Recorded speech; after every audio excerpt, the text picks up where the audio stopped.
Ano na ba nangyari doon sa inyong ethics complaint laban kay Senator Chis Escudero sa Senado? It's been, what, 6 months, 5 months? October 2 ko final yun. Today is March 31. 2 days na lang, April 2 na. And awa ng Diyos, wala akong nakukuhang case number. I don't know kung anong Hanggang number ngayon? ko. Hanggang ngayon, wala. Hindi uso sa kanila yung case number eh. And then, if you recall, a few weeks back when Congress reopened in January, I said enough is enough. Kinasuha ko na si Senator J.V. Ejercito. Kasi at that point, wala nangyayari eh.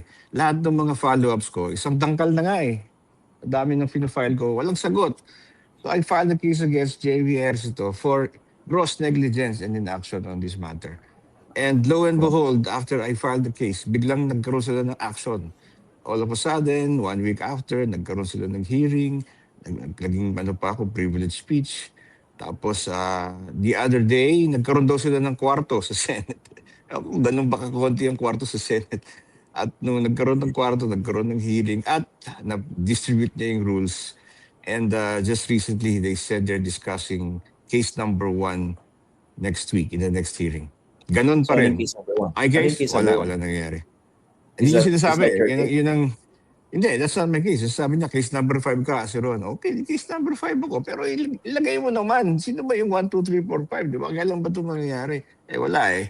Walang transparency dyan sa Senado dyan eh. Sabi ko nga sa Congress, 2 beses na disiplina si Congressman Barsaga. Nasuspend na nga isang beses eh, pangalawang beses na.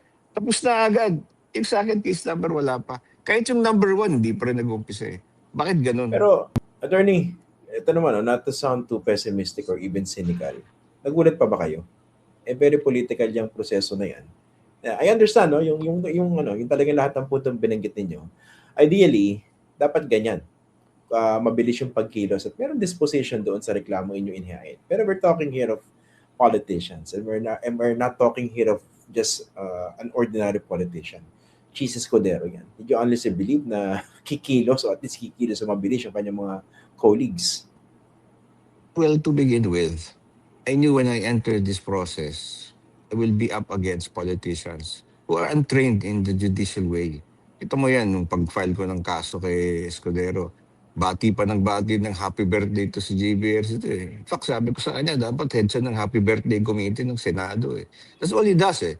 He writes, etc. But I was prepared to be there and file all these cases and tell them how they should be acting, how senators should be acting in this country. That's all I was all prepared to do.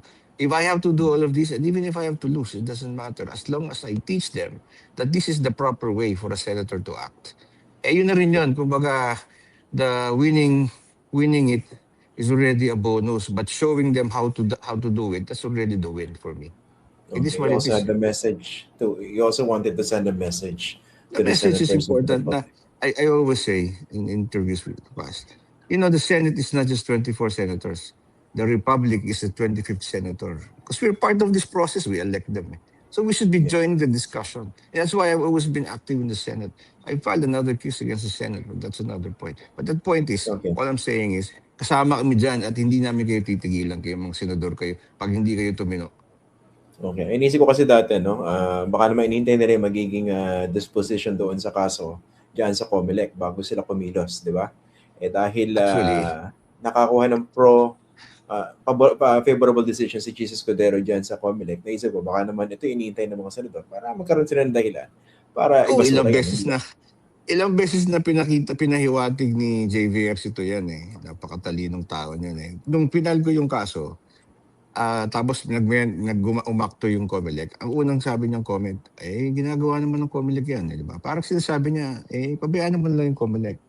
So I nagreklamo ako, boss, iba yung proceeding sa COMELEC, iba yung proceeding sa Ethics Committee. And then lumabas yung desisyon ng COMELEC, sinabi lang niya, baka naman ma-dismiss din dito kasi baka i-adopt na lang ng committee yung ruling ng COMELEC. Nagwala na naman ako. Sabi ko, sir, iba ang ethics complaint, iba ang COMELEC proceedings. And true enough, nawala na siya ng, yung punto niya na yan, nawala ng ground. Kasi all of a sudden, yesterday, there was great news. Inapproved ang tinanggap ang petition ni Mr. Barry Tayam sa Supreme Court to review the ruling of the COMELEC.